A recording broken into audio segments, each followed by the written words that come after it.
Let's return now to that breaking news. The Israeli military says it's intercepted 3 rockets fired from Lebanon towards the north of the country. It is the first such attack in 3 months. Rockets were fired from Lebanon into Israel today. It's the first time in months, prompting Israeli forces to strike back. It's the most intense exchange between the two sides since their ceasefire began 4 months ago. Now, Lebanon's Prime Minister has warned that his country is at risk of being dragged into a new war. It's after Israel carried out a wave of air and artillery strikes on southern Lebanon. Lebanese media say that a girl is among 2 people killed in the Israeli strikes. They were ordered in response to rockets fired into Israel for the first time since November's ceasefire. The 3 rockets were intercepted and there were no injuries.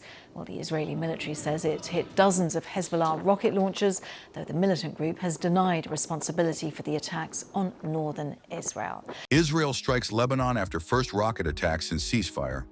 On Saturday night, Israel's military said it was again striking Hezbollah targets in Lebanon. A strike hit a garage in the coastal city of Tyre, Lebanon's state-run national news agency reported. It was not immediately clear if there were casualties. It was the first time the city had been struck since the ceasefire took effect. In a statement, Lebanon's Prime Minister, Nawaf Salam, asked the Lebanese military to take all necessary measures in the south, but said the country did not want to return to war.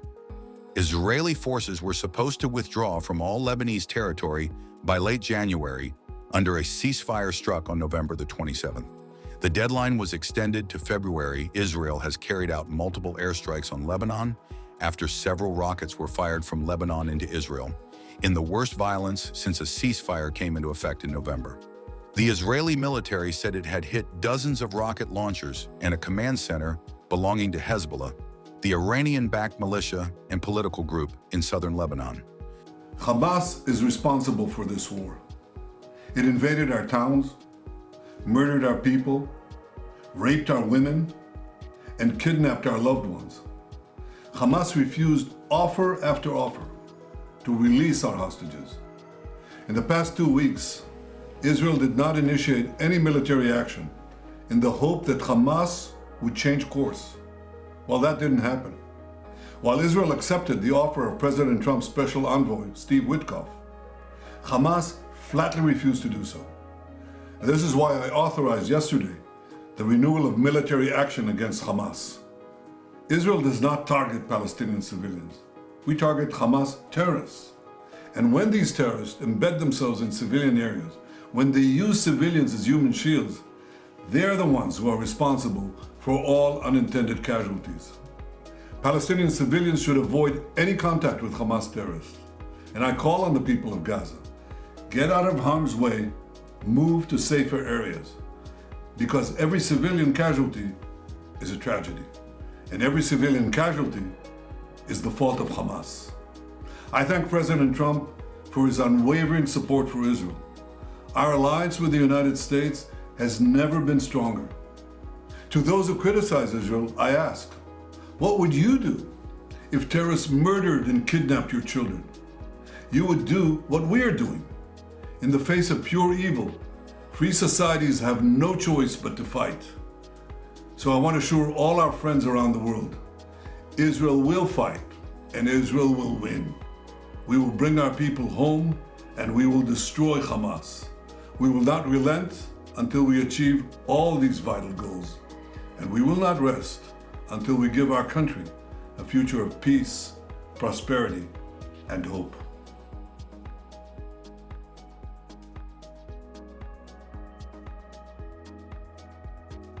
Lebanon's health ministry said 7 people, including a child, were killed and 40 injured in the airstrikes. Several armed groups operate in Lebanon, including Hezbollah and Palestinian factions, and no one has claimed responsibility for the attack. Hours after the first set of strikes, a second wave of attacks were carried out at night on targets that included what the Israeli military described as command centers, infrastructure sites, and a weapons storage facility in Lebanon. Saturday's rocket attack from Lebanon came days after Israel reinforced its offensive against Hamas, a Hezbollah ally in Gaza. The Israeli military said it had intercepted 3 rockets in the northern Israeli town of Metula, and there were no casualties. Hezbollah said it had no involvement and it remained committed to the ceasefire. the Lebanese military said it had dismantled 3 primitive rocket launchers in the south, and the country's defense minister said an investigation had been launched into the attack. The developments put pressure on a fragile truce, brokered by the US and France, that ended more than a year of conflict between Israel and Hezbollah. Under the terms of the ceasefire deal, the Lebanese military would deploy thousands of additional soldiers to the south of the country to prevent armed groups from attacking Israel. Hezbollah was required to remove its fighters and weapons, while the Israeli military would withdraw from positions occupied in the war. But Israel has carried out nearly daily airstrikes on what it describes as Hezbollah targets, and has indicated that attacks will continue to prevent the group from rearming.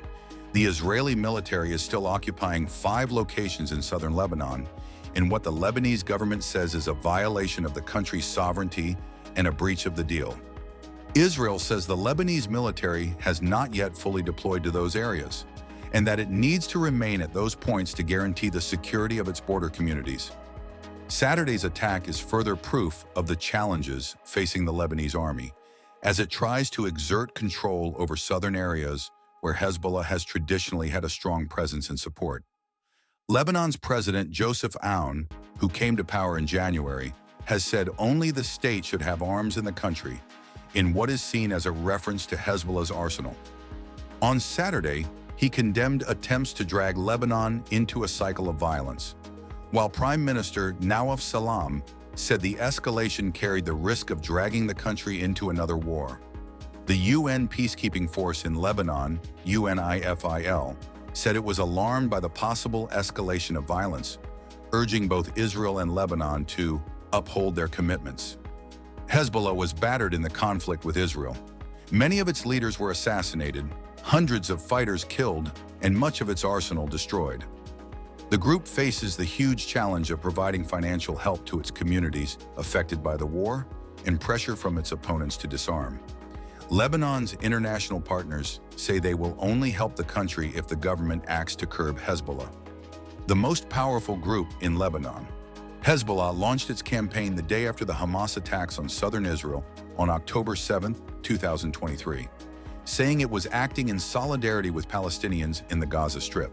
The long-standing conflict escalated and led to an intense Israeli air campaign across Lebanon and a ground invasion of southern Lebanon. The offensive killed about 4,000 people in Lebanon, including many civilians, and led to the displacement of more than 1.2 million residents. Israel's stated goal in its war against Hezbollah was to allow the return of about 60,000 residents who had been displaced from communities in the country's north because of the group's attacks, and to remove it from areas along the border.